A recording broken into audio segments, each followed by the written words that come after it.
na pia wana woga ya watumishi wa Mungu. Tupate wapi leo Wakristo ambao wanaogopa watumishi wa Mungu? Ni wachache sana. Washirika wengi wanaona wachungaji kuwa wenzao. Unaweza shangaa unapita mtu anakuwave kama ni kama mtoto wake mwenye alizaa juzi tu hapo, anaona akikua, akigrow na yeye.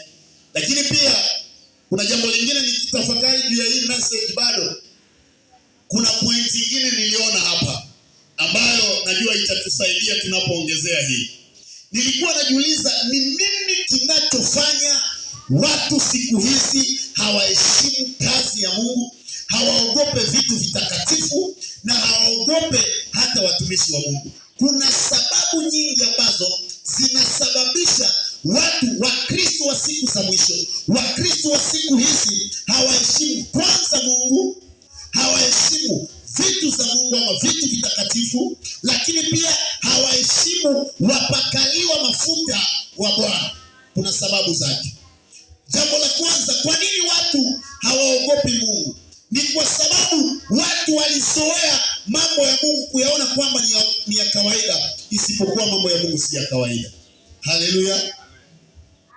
Watu wengine ni kwa sababu wenda kuna madhaifu fulani waliona katika mambo ya Mungu kutokana na wale waliojiingiza kwa siri na walileta madhaifu katika kazi ya Mungu. Haleluya.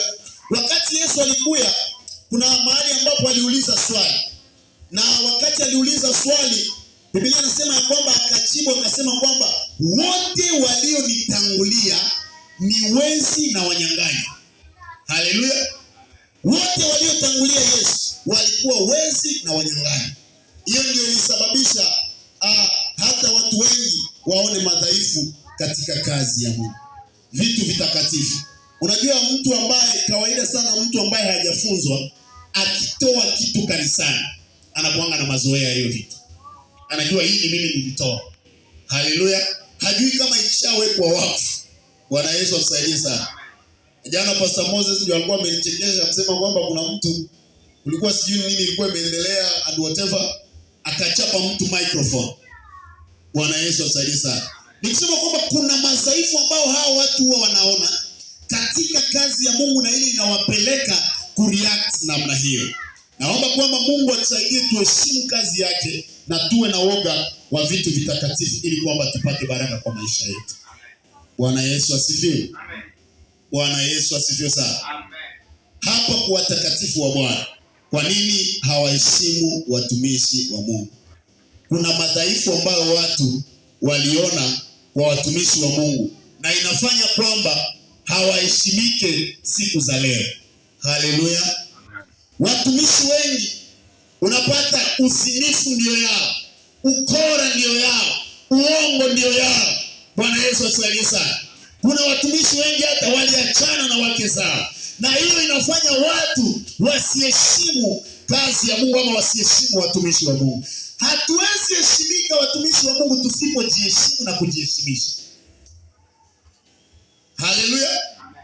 Tusipojiheshimu sisi wenyewe na kujiheshimisha, hatuwezi tukaheshimiwe na mtu yoyote. Kwa sababu heshima ambayo wataona kwamba tunajipea ni ile heshima ambayo watu wenyewe pia watatupea vile vile. Lakini tusipojiheshimu kwanza sisi wenyewe na kuheshimu ama kujiheshimisha, hakuna mtu yeyote ambaye atapata kutuheshimu. Bwana Yesu atusaidie sana. Bwana Yesu atusaidie sana. So tunapotaka tuheshimike watumishi wa Mungu, kwanza tujiheshimu. Na ndio maana kuna mipaka ambayo tunafaa kuwa nao kama watumishi wa Mungu. Sio kila chakula tunafaa kula, sio kila mahali tunafaa kula, sio kila mwenendo tunafaa kuingia, sio kila mahali ambapo tunafaa kupatikana. Kuna zile taratibu ambazo zinatupasa kuishi kama watumishi wa Mungu. Na ndiposa tutakuwa tunafutia watu wapate kutuheshimu. Na tusipoishi hivyo, hakuna heshima ambayo tutaingojea. Bwana Yesu atusaidie sana. Bwana Yesu atusaidie sana. Biblia yangu inasema unaposoma kitabu cha wa Timotheo wa kwanza, the book of 1 Timothy chapter number 3, ninachozungumzia hapa kwa ajili ya mtumishi wa Mungu. Haleluya. Nampenda Paulo kwa sababu alikuwa ameshape vizuri mtumishi wa Mungu Timotheo ambaye alikuwa bado kijana. Haleluya. Biblia inasema this is a faithful saying. Haleluya. If a man desires the position